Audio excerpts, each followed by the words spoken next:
Et en ce jour spécial, nous recevons Monseigneur Jean-Pierre Cotenceau. Bonsoir. Bonsoir Mika, bonsoir à tous. Avez-vous le sentiment que les nouvelles générations comprennent le sens de cette fête aujourd'hui? Je ne sais pas s'ils comprennent le sens, parce que c'est un cheminement de méditation qui permet de comprendre ce que nous célébrons le 15 août.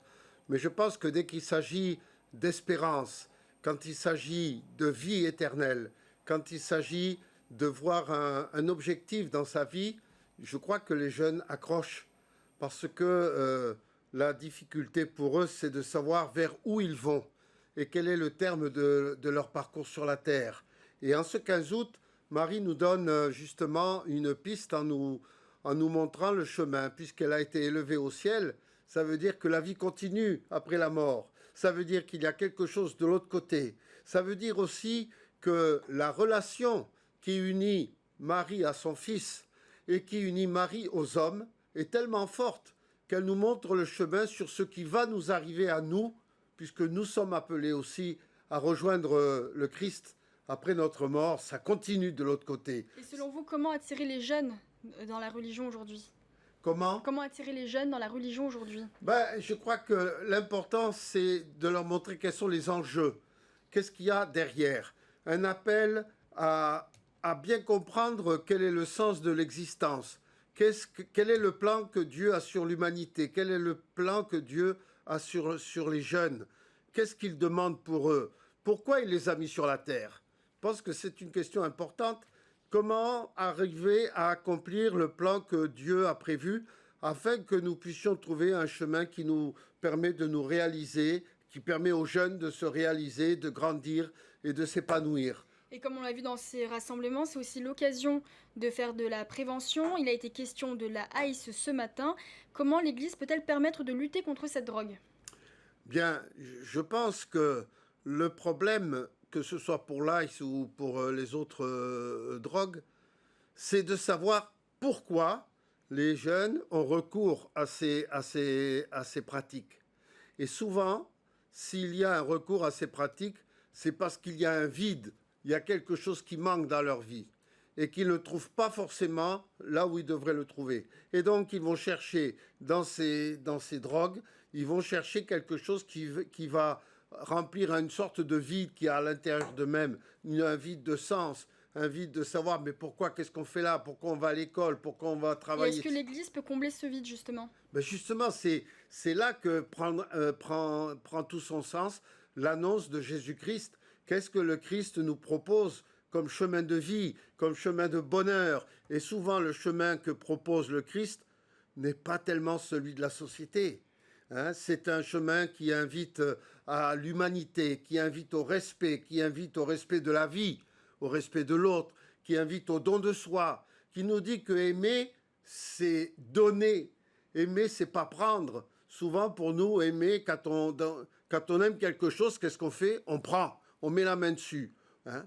Jésus nous dit non, aimer, c'est pas prendre, c'est donner. Et dire aux jeunes, voilà, qu'est-ce que vous êtes prêts à donner pour que votre vie soit plus Et belle? justement, on va partir sur le voyage des prêtres. Tous les 25 ans, l'Église catholique organise un jubilé pour raviver la foi des fidèles.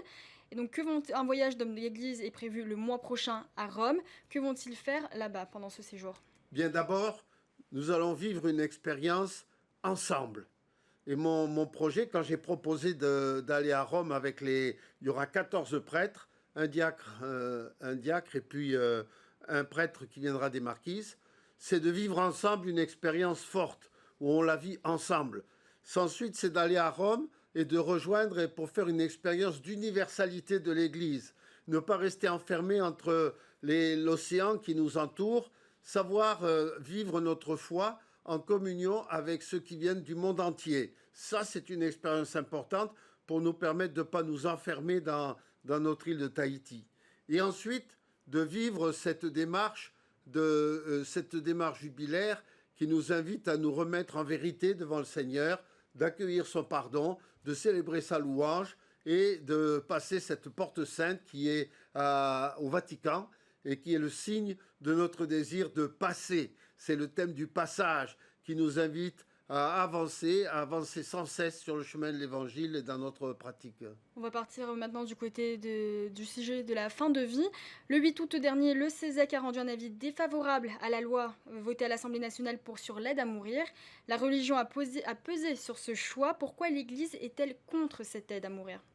Alors, il faut rectifier le terme. L'Église n'est pas contre l'aide à mourir. Le problème, ce n'est pas d'aider à mourir, c'est comment on va aider à mourir. Et l'Église s'oppose à la solution qui consisterait à dire que quand on est dans une difficulté, on va précipiter la mort et on va permettre aux gens de se donner eux-mêmes la mort. Ce qui est contraire à tout l'esprit de fraternité qui doit nous unir avec les gens qui souffrent. Et je voudrais prendre le témoignage de l'aide au suicide. Je pense qu'il y a là une grande contradiction. L'État interdit le suicide. Et deuxièmement, on a des tas de gens, même ici sur Tahiti, qui militent pour accompagner les gens qui souffrent, des gens qui souffrent et qui veulent mettre fin à leur vie. Au lieu de leur dire, vous voulez mourir, très bien, allez-y. Non, ici, dans ce cas-là, on va tout faire pour les faire se raccrocher à la vie. Dans le cas qui nous intéresse, que vous venez de citer, c'est un peu comment on va aider les gens dans leur souffrance, comment on va les aider à travers les soins palliatifs. Et d'ailleurs, le CESEC a bien prononcé son avis en faveur des lois pour les soins palliatifs, en demandant qu'ils soient davantage mis en œuvre sur Papeete et dans les îles. C'est là qu'on peut aider. Et c'est le fait de pouvoir accompagner, d'être présent auprès de ceux qui souffrent et leur dire on est avec toi, et essayer de faire en sorte qu'au-delà de la souffrance, ils se sentent accompagnés. Et que même s'ils deviennent grabataires, même s'ils se trouvent un jour obligés, quelqu'un a cité le cas de porter des couches, par exemple, pour incontinence, etc., ce n'est pas ça qui dévalue leur valeur. Ce n'est pas ça qui dévalue leur dignité. La dignité de la personne est inviolable. Et proposer à quelqu'un de le faire mourir, c'est profaner la dignité de cette personne. Merci beaucoup, Monseigneur Contenso, d'avoir accepté notre invitation. Merci.